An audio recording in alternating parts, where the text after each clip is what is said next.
देखिए यार, जैसे इलेक्ट्रॉनिक्स में जो हम नेक्स्ट स्टार्ट करें, लास्ट हमने किया था main term max term, soap and tools, ठीक है। उसके बारे में डिटेल ट्रुथ टेबल वगैरह सब कुछ बना चुके थे।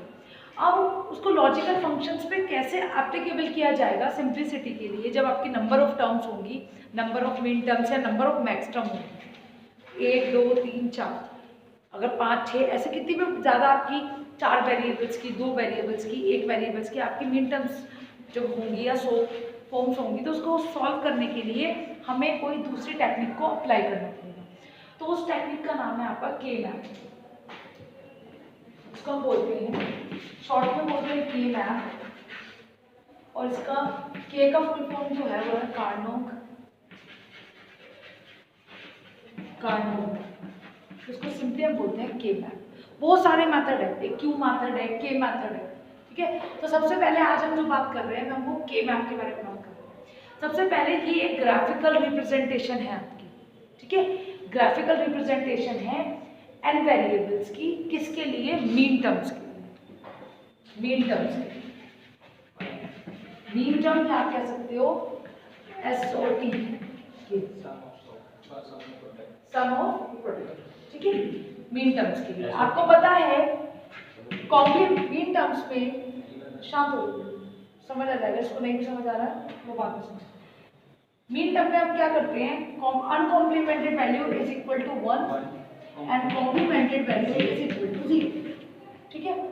और यही काम हम की पावर n वेरिएबल्स के लिए हम क्या करते हैं? ट्रुथ टेबल को ड्रॉ करते हैं, ठीक है, यानी n वेरिएबल्स को, ठीक है। अभी मैं बताऊंगी ये कैसे। आप पहले हेडिंग डालिए के मैप, फटाफट जल्दी से। के map,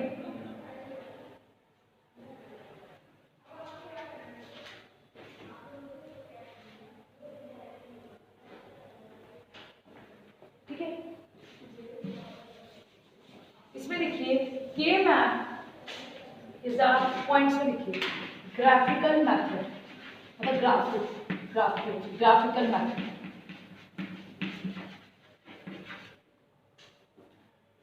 K-map is a graphical method to simplify Boolean function. To simplify Boolean function. To simplify Boolean function. To minimize Boolean function. Function को short में लिखो. Function. To minimize logic expression, यानी लॉजिक एक्सप्रेशन को छोटा करने के लिए।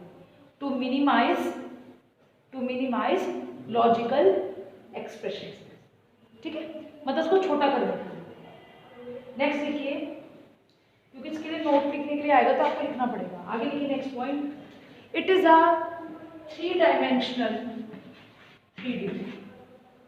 It is a 3D लिखो, चाहे 3 डायमेंशन लिखो, आपकी मर्जी।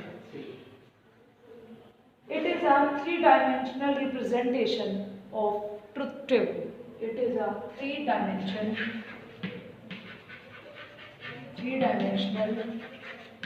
representation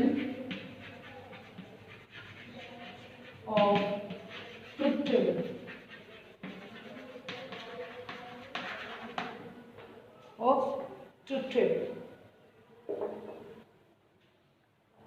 देखिए ये बहुत इंपॉर्टेंट है।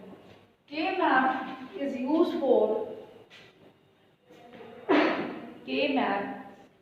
यूज फॉर या एप्लीकेबल फॉर।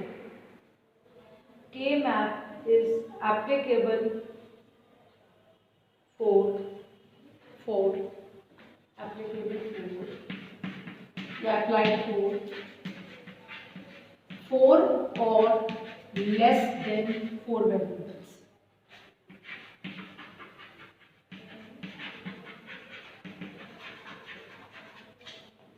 मतलब ये जो के मैप का जो टेक्निक मैं आपको बता रही हूँ, अगर 4 वेरिएबल तक हैं तो ये इजीली सॉल्व कर देगा, 3 के लिए भी हो जाएगा, 2 के लिए भी हो जाएगा।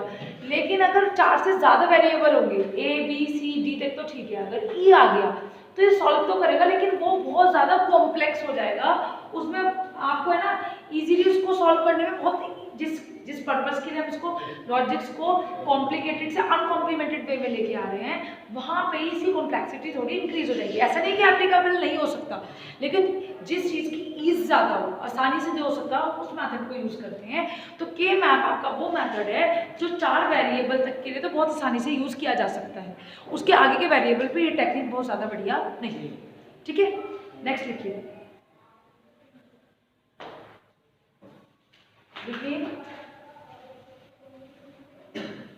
A K-map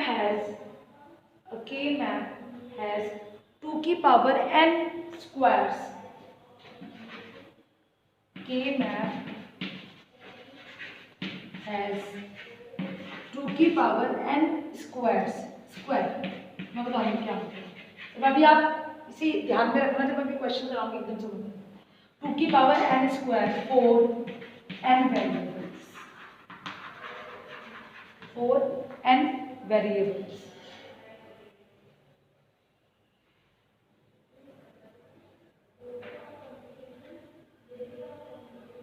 देखिए, the minterms, next point, the mean terms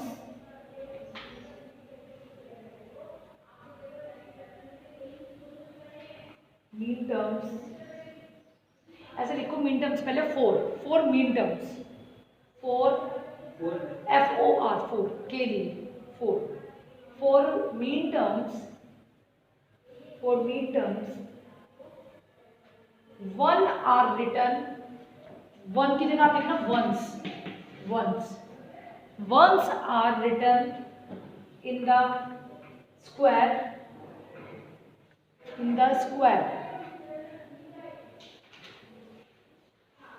and zeros are written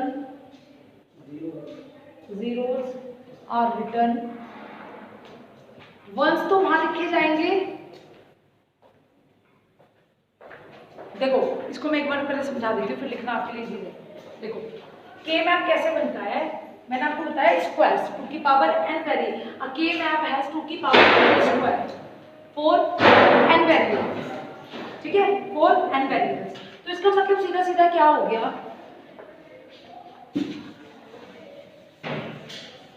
देखिए इसका सीधा सीधा मतलब ये हो गया कि 2 की पावर n वेरिएबल्स के लिए मैं बता रही हूँ n वेरिएबल। अब मैंने कहा फॉर एग्जांपल कि 2 वेरिएबल्स है, मैंने कहा कि n 2 वेरिएबल्स है, दैट मींस a और b। ना कुछ याद रखो, समझ आ जाएगा, फिर नहीं समझ आएगा मुझे, तो मैं देखो। अब आपने n की वैल्यू 2 रख दी है, तो 2 की पावर 2 कितना आ जाएगा 4। कितने स्क्वायर बनेंगे, जितने वेरिएबल है यानी n वेरिएबल है, तो 2 की पावर n से जितनी भी वैल्यू आ रही है उतने स्क्वायर बनाते हैं। ठीक है, वर्ग जिन्हें आप बोलते हो। ठीक है, तो 2 की पावर n के कितने आ रहे हैं, 2 वेरिएबल्स के लिए कितने आ रहे हैं, 4 आ रहे हैं। तो 4 क्या करोगे, 4 बन गए, 1 स्क्वायर 2 स्क्वायर 3 स्क्वायर 4 आ रहे हैं बस। तो टोटल कितने बनेंगे, 4 0 1 2 3 हो गए 4। अब उसने कहा कि नहीं, वेरिएबल जो है वो 3 है, कितना हो जाएगा, 2 की पावर 3 कितना हो जाएगा 8, तो कितने बन जाएंगे 8 स्क्वायर।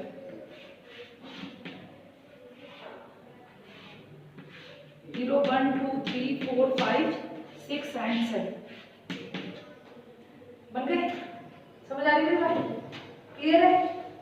उसके बाद लगा कि नहीं 4 वेरिएबल्स, ठीक है, तो 2 की पावर 4 इक्वल्स टू 16।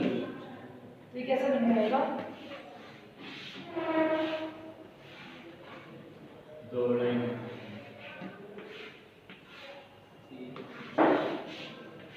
ऐसे बनेगा 0 1 2 3 4 5 6 7 8 9 10 11 12 13 14 15। ठीक है, तो ये आपका स्क्वायर्स। तो 2 की पावर n वेरिएबल्स के लिए के मैप हैज 2 की power n square for n variables, squares का मतलब है। ठीक है, और उसके बाद मैंने आपको जो लाइन लिखवाई है, मैंने ये कहा है आपको कि for minterms ones are written in the squares and zeros are written in the square which is not included in the expression। पहले यहाँ समझो मैं क्या कह रही हूँ। मैं ये कह रही हूँ, सपोज मैं छोटी इसको लेकर समझा रही हूँ, मैंने कहा 2 वेरिएबल्स के लिए है, तो मैंने क्या कहा, a बार प्लस b, ठीक है। अब मुझे पता है कि जो a बार है, a बार जो है इसकी ये पिक्चर के अंदर है लेकिन a नहीं है, पिक्चर में a नहीं है तो उसके लिए 0 आ जाएगा और जो है उसके लिए 1 आ जाएगा। मतलब जो एक्सप्रेशन के अंदर दिया है उसके लिए तो आप 1 लिखोगे और जो पिक्चर के अंदर नहीं है उसके लिए आप 0 लिखोगे। इसका मतलब ये है। तो ये आपको और तब समझ आएगा जस्ट इसकी एक लाइन के बाद जब आपको एग्जाम्पल समझाएगा, ठीक है। तो जरा इसको करेक्ट करके लिखो। For mean term ones are written in the square which is given in the expression, ऐसे लिखो, which is given in the expression, which is given in the expression या equation, expression का मतलब equation से, and zeros are written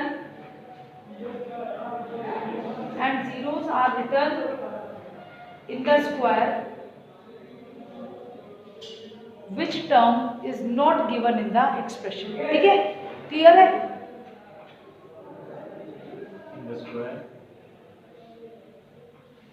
square which is not present in the expression, but zeros के लिए लिखना है जो एक्सप्रेशन में प्रेजेंट नहीं है, ठीक है।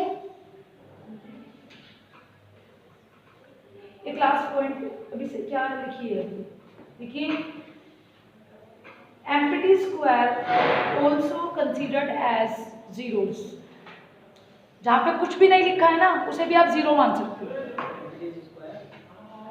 empty खाली, empty squares can be considered, consider किया जा सकता है, कैन बी कंसीडर्ड। आपको बुक से कुछ समझ नहीं आएगा जब तक आप उसको नहीं समझोगे।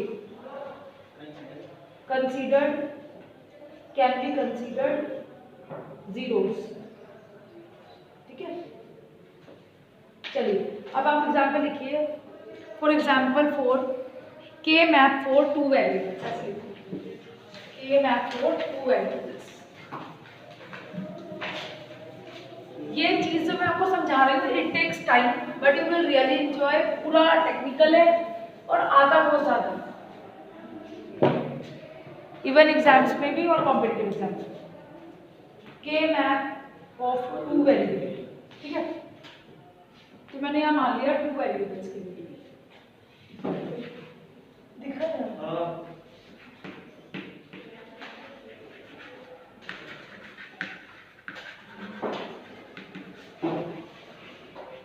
वेरिएबल आपका मतलब मन है, आप a मान रहे हो, b मान रहे हो, b मान रहे हो, c, मैं a b मानता हूँ, ठीक है। a एंड 2 वेरिएबल्स क्या होना चाहिए, 2 की पावर n बताया था मैंने, मुझे स्क्वायर देखना है कितने स्क्वायर बने। तो 2 की पावर n में 2 वेरिएबल 2 की पावर 2 दैट इज 4, ठीक है। तो मुझे 4 बनाने हैं, मैं यहाँ पर बनाऊंगी, यहाँ देखिए,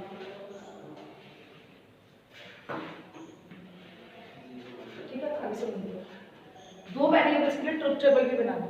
तो देखो मैंने इसको बिल्कुल साफ साफ बताया, स्क्वायर बराबर होगा सब तरीके की तरफ से। तो आपकी, क्योंकि मैंने ये भी कहा है कि के मैप जो है वो 3 डायमेंशन रिप्रेजेंटेशन, ठीक है, 3D है। तो अब आप देखिए, या तो आप यहाँ 0 लिखो, यहाँ 1 लिख दो, यहाँ 0 लिख दिया, यहाँ 1 लिख दिया, या आप इसको ऐसे कीजिए, मतलब इसको रब नहीं करेंगे, इसके जैसे दूसरा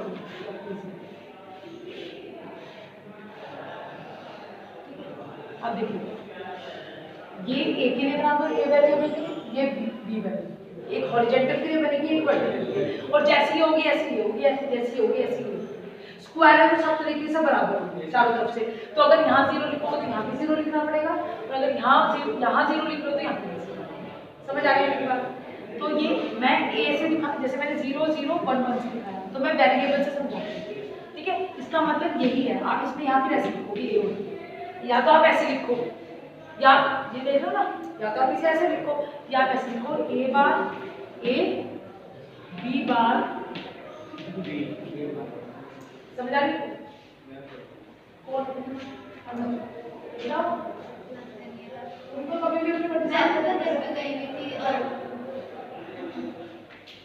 समझ आ रही मेरी बात? तो this is 0, this is 1, this is 2 and this is 3। 0 1 2 3, we just take the 2 mean, मतलब 1 और जो मैंने आपको ये डेरिवेशन ये लिखा है के मैप पे पॉइंट आउट देखो मैं बिल्कुल एग्जैक्टली इसको देख के आपको समझ आएगा, फिर आपको याद करना नहीं है। जस्ट टेक अ 1 मिनट जो मैंने बोला ना उसमें वो आप उसे देख देख के बताते देखते चले जाओ कि सारी चीजें मैंने वही बताई है। एक लाइन बोल पहली लाइन मन से लिखवाई फिर सारी मैंने ऐसे लिखी है। नहीं अपनी मन में करो, मैं तुम्हें बोलने के लिए नहीं कह रही। नहीं अभी बताओ, अभी और समझा रही हूँ, पहले आप देख लो उसे नोट मत करो, मैं भी और बता रही हूँ इसमें अभी और समझा रही हूँ।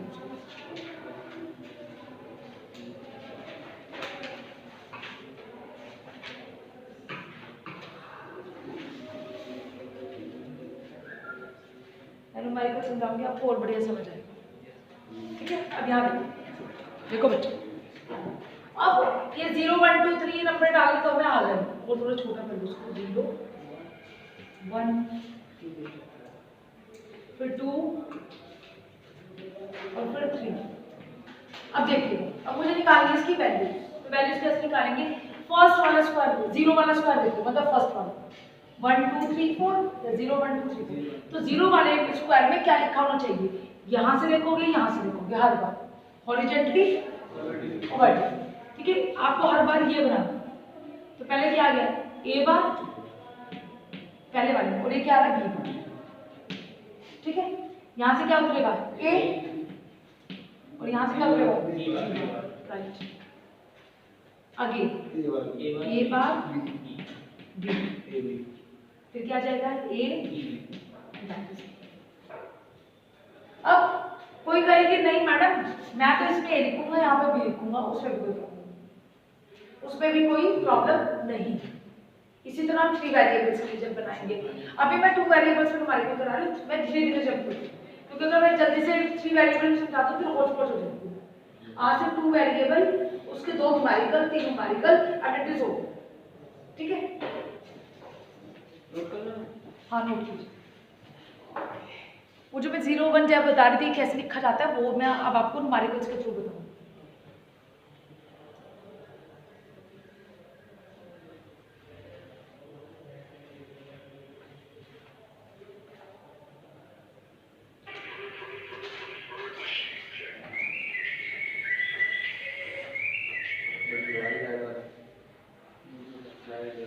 देखो तुम्हारे बुक में तो एग्जांपल्स कम दिए हैं, मैं आपको 2 एग्जांपल समझा के जा रही हूँ इसमें।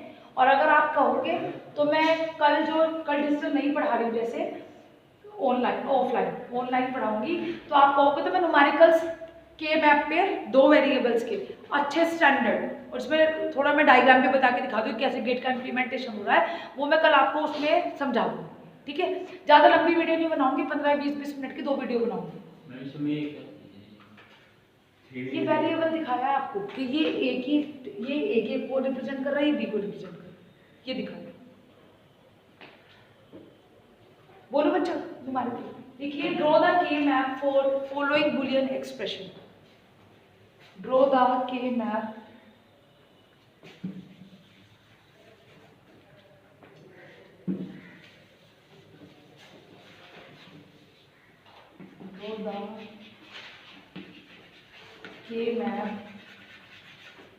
for following चौक पढ़िए for following boolean function या expression whatever it is, बस यही following boolean functions शॉर्ट में लिखा है फंक्शन को, लिखिएगा y is equals to first one y is equals to a b bar plus a b bar plus a b ये second वाला है y equal to a b bar plus a bar b।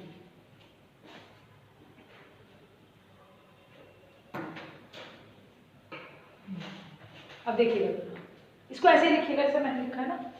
First वाला तो जरा draw करते हैं, मैं पहले 0 और 1 सिखाना सिखा रही हूँ, कुछ नहीं सिखा रही आपको, सिर्फ 0 और 1 लिखना सिखा दूँ, वो लिखना आ गया तो आपका सारा काम कंप्लीट हो गया। ठीक है, देखो अब मैं इसके लिए बनाता हूँ, कितने वेरिएबल्स है 2 ही दिखाई दे रहा है। अगर बाई सपोज c होता तो 3 वेरिएबल है, अब ये 2 वेरिएबल है तो 2 वेरिएबल का 2 की पावर 2 इक्वल्स टू 4 स्क्वायर्स में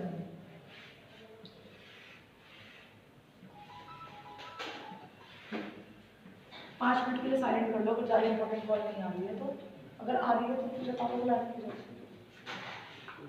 ठीक है। यहाँ देखो ए बार ए बी बार, मैं तुम्हें फिर कह रही हूँ ऐसा कुछ भी हार्ड एंड फास्ट रूल नहीं है कि आपको यहाँ पे ए बार रखना है या ए रखना है, तो आपकी इच्छा, ठीक है, आप कुछ भी रख सकते हैं। अब यहाँ देखिए ए बार, तो अभी जैसे मुझे इस एक्सप्रेशन में पता लग रहा है, अब मैंने अभी आपको एक चीज समझाई थी, फर्स्ट मैंने कहा था ये मीन टर्म्स है, ये क्या है, sum of product, sum of product, ये सम है किसका, प्रोडक्ट्स का, यही है, यानी ये क्या है, मीन टर्म्स, ठीक है बच्चों। अब तुम यहाँ देखिए, यहाँ से देखिए, अब आपको जीरोस और वंस कुछ नहीं सोचना, आपको मैंने बताया था वंस वहां लिखेंगे जहां पे वो एक्सप्रेशन को वैल्यू दी है, तो इसको पहले मैं आपको थोड़ा सा और घुमा के बताऊं, थोड़ी डिटेल में, ताकि आपको समझ आए। ये फर्स्ट एक्सप्रेशन क्या है इसकी, ए बी बार, आपके हिसाब से ए बी बार कहाँ आना चाहिए, ए बी बार, देखो जैसे मैंने आपको बताया था ए बार बी बार, ठीक है। फिर अच्छा मैं पहले इसको ऐसे लिखती हूँ, ए बी बार, मत नोट करो, तुम्हें नहीं समझ आएगा, नहीं समझ इसलिए तो नहीं आ रहा, तो नोट करने पे लगे पड़े हो, ए बार फिर बी, फिर क्या जाएगा ए बी, डन। ये चार ही कॉम्बिनेशन हो सकते हैं, ठीक है, स्क्वायर से ज्यादा है नहीं, इसी में से कुछ आपको एक्सप्रेशन दी होगी, उससे बाहर एक्सप्रेशन हो ही नहीं सकती, नॉट एट एनी कॉस्ट। तो फर्स्ट मीन टर्म क्या दी हुई है, A B bar, A B bar यानी ये डन, समझ आ रही है मेरी बात। फिर दूसरी मीन टर्म क्या दी है, ए बी, ये कहाँ पे आएगी, ए बी, समझ आ गई मेरी बात। अब मैंने क्या कहा था, जो एक्सप्रेशन में दी है वहां तो हम क्या लिखेंगे वंस, और जो नहीं दी है उसको लिखेंगे जीरो। अब यहाँ तो आपको सिर्फ इसका शो करना है कि के मैप बनाना है, तो अब अगर आप जीरो नहीं भी दिखाओगे तब भी कोई दिक्कत है, दिखा दोगे तब भी कोई दिक्कत नहीं, खाली है तब भी ऐसे कर। अब मैं इसको और इलैबोरेट करके लिख दूंगा, ये ए बार, this is A, this is B bar, this is B and this is A and B, ठीक है। अब देखिएगा 0, 1, 2 and 3। अब मुझे बताओ इस वाली में हम क्या लिखेंगे, ये एक्सप्रेशन में दी है ना, क्या लिखेंगे 1। अब हम एक्सप्रेशन में ये भी दी हुई है, तो 1, यहाँ पे कुछ नहीं दिया है, यहाँ पे लिखेंगे 0। समझ आ गई मेरी बात। अब मैं नेक्स्ट करती हूँ, इसी तरह आपको नेक्स्ट समझ, देखिए ये तो बना रहना वैसे, ठीक है। अब इसको यहाँ से देख लेते हैं,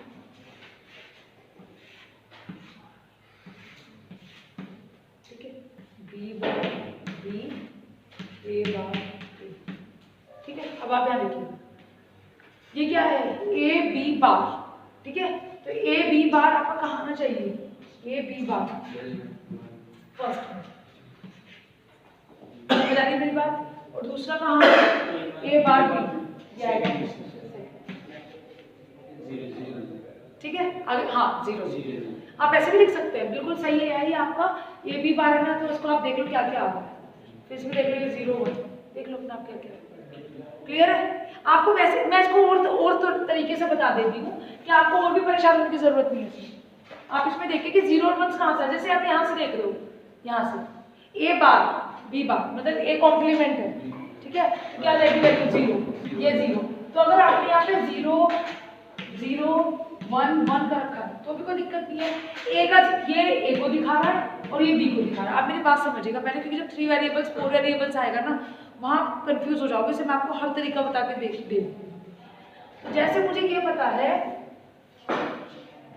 कि ए बार का मतलब है मीन टर्म में 0, ठीक है, तो ए बार का 0, ए बार ए का 0 यहाँ पे आ जाएगा, फिर बी का 0, ये भी है आगे 0, यानी ये क्या हो गया, ये फर्स्ट वाली टर्म। फिर दूसरी टर्म देख लो, ये 0 ये 1, तो ए बार 0 कहाँ पे आ रहा है, यहाँ पे ए बार 0 ये, और यहाँ देखो प्रवीण ए बार 0 ये है, ऊपर से हाथ रखना है और इधर से हाथ रखना है, आपको यहाँ नहीं पहुँचना। ए बार क्या है 0, ये यहाँ रहेगा, और बी क्या है 1 है, तो बी 1 कहाँ पहुँच जाएगा, यहाँ। तो ए 0 और बी 1 इधर ही आएगा, ए 0 और बी 1 इधर कभी भी नहीं पहुँच सकता, क्योंकि ए यहाँ पे 0 है और ए यहाँ पे 1 है, बी यहाँ पे 0 है, बी यहाँ पे 1 है। समझ आ गया मेरी बात, क्लियर है। और आप ये देखिएगा, अगर आप इस तरीके से चलते हो, एक एक को कॉरस्पॉन्डिंगली देखते हो, तो आपको हर बार देखोगे आपकी एक ही बिट एक बार चेंज हो रही है। ये के मैप में आपको हमेशा याद रखना है, क्योंकि ये ग्रे कोड पे काम करता है। ये मैं आपको इसलिए बता रही हूँ कि जब मैं 4 वेरिएबल पे जंप करूंगी तो मैं वहाँ ट्रुथ टेबल को एक जगह पे फिक्स करूंगी।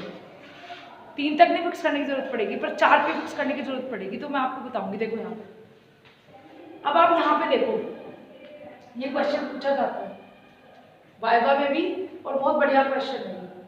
देखो 2 वेरिएबल में कहीं दिक्कत नहीं है, लेकिन जब 3 और 4 वेरिएबल जंप करता है तो ट्रुथ टेबल में जब ये बी को दिखाएगा, सपोज मैंने कहा ए बी सी है, तो मैंने ए बी को एक साथ ले लिया और सी इधर ले लिया, तो इसकी ट्रुथ टेबल 2 वेरिएबल्स की बनेगी, तो कितने 4।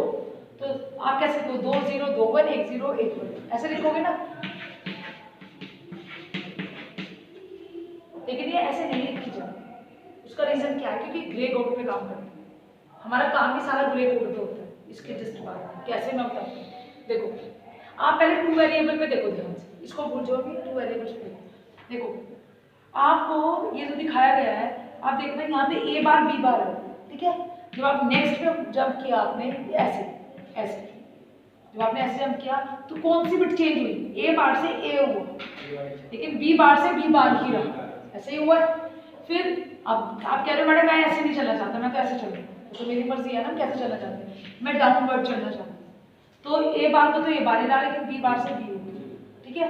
फिर आप क्या करें, फिर आप इधर से इस वाले से ऐसे करके फिर ऐसे चलें, चलना पड़ेगा साइक्लिक ऑर्डर में, ऐसे नहीं कि आप डायगोनली नहीं चल सकते, ठीक है। फिर आप यहाँ से यहाँ चले, फिर आप यहाँ से यहाँ चले, आपने देखा ए तो ए ही रहा, लेकिन बी बार का बी हो गया। फिर आप यहाँ से ऐसे चले, ऐसे एंटी क्लॉक सॉरी क्लॉकवाइज, तो ए का तो ए बार हो गया, सॉरी बी का तो बी रहा और ए का ए बार हो गया। फिर आप वापस चले तो ए बार का ए बार रहा, लेकिन बी का बी बार। इसी तरह आपने क्या करा, जब आप इस तरफ चले, ये तो आप चेक कर चुके थे, फिर आप इधर चले, बी का तो बी रहा, लेकिन ए बार का ए हो गया। फिर आप इधर चले, ए का ए रहा, बी का बी बार हो गया। फिर आप इधर चले, फिर वही रिवर्स ऑर्डर में ए का ए बार हो गया, लेकिन बी का बी बार। तो आपने ये देखा कि आप चाहे तो साइक्लिक चलो, चाहे नॉन साइक्लिक एंटी क्लॉकवाइज चलो, ठीक है, या आप डाउनवर्ड चलो या आप लेफ्ट टू राइट चलो, तो आप देखोगे उसकी कॉरस्पॉन्डिंग बिट में कॉरस्पॉन्डिंग हमेशा हर बार एक ही बिट चेंज होती है। और ग्रे कोड क्या होता था, एक बार में सिर्फ एक ही बिट चेंज होती थी ग्रे कोड। एक्सेस कोड में ऐसा नहीं होता था, सिर्फ ग्रे कोड में ऐसा होता था। तो अगर आपसे कभी कोई क्वेश्चन पूछे कि ऐसा क्यों होता है, ऐसा इसलिए होता है क्योंकि हमारा जो ये ऑर्डर है, हमारी जितनी भी वर्किंग होती है डिजिटल की, वो ग्रे कोड पे होती है, और grey code at a time हम अपनी कॉरस्पॉन्डिंग बिट में केवल एक ही बिट चेंज करते हैं, पूरे रिजल्ट के अंदर ही एक बिट को चेंज कर देते हैं। जैसे आप यहाँ से यहाँ जाओगे तो इन दो के रिजल्ट में वो एट अ टाइम सिर्फ एक ही बिट को चेंज करते हैं। समझ आ रही है मेरी बात? तो इसी तरह ये वाला मैंने आपको बता दें। एक क्वेश्चन और कर लो। हाँ कर लो, वैसे तो करवा दिया। 3 वेरिएबल का मैं उसको समझाऊंगी, न्यूमेरिकल फिर आगे यहाँ लगता है, ठीक है। मैं 2 वेरिएबल का 1-2 एग्जाम्पल और समझा दूंगी, और जो आपके 3 वेरिएबल्स है, 3 वेरिएबल्स में मैं समझाऊंगी आपको वो बना के वीडियो।